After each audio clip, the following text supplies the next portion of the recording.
સ્થાનિક સ્વરાજ્ય ચૂંટણીને લઈ પાટણ જિલ્લામાં રાજકીય ગરમાવો તેજ. ભાજપ કાર્યાલયે દાવેદારોની સેન્સ પ્રક્રિયા. ટિકિટ ઇચ્છુકોમાં ભારે ઉત્સાહ.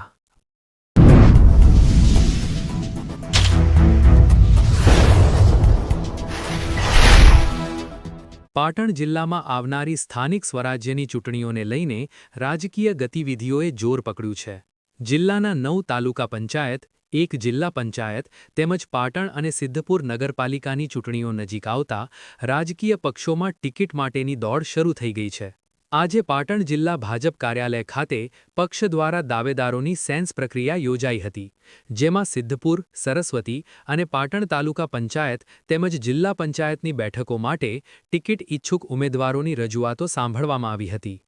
પોતાની દાવેદારી મજબૂત બનાવવા માટે દાવેદારો સાથે મોટી સંખ્યામાં કાર્યકરો અને આગેવાનો પણ કાર્યાલય પર પહોંચ્યા હતા, જેના કારણે સમગ્ર કાર્યાલય રાજકીય ચહલપહલથી ગુંજી ઉઠ્યું હતું.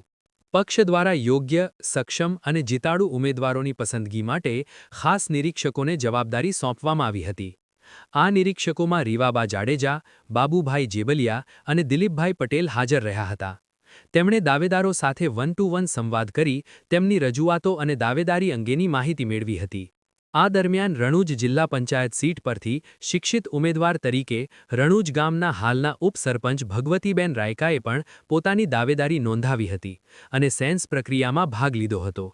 ભગવતીબેન રાયકાએ જણાવ્યું હતું કે તેઓ વર્ષોથી ભાજપના સક્રિય સભ્ય તરીકે સેવાઓ આપી રહ્યા છે અને પક્ષ તેમની કામગીરીને ધ્યાનમાં રાખી રણુજ સીટ પરથી તક આપશે તેવી આશા વ્યક્ત કરી હતી.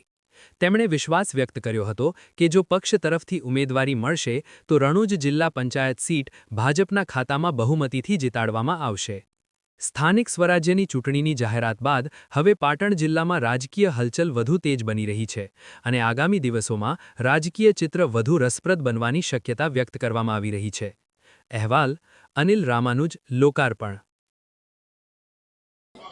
મારું નામ ભગવતી દેવેન્દ્રભાઈ રાયકા છે. હું રણુજ ગામથી આવી છું. હાલમાં હું રણુજમાં ઉપસરપંચ તરીકેની મારી ફરજ નિભાવું છું.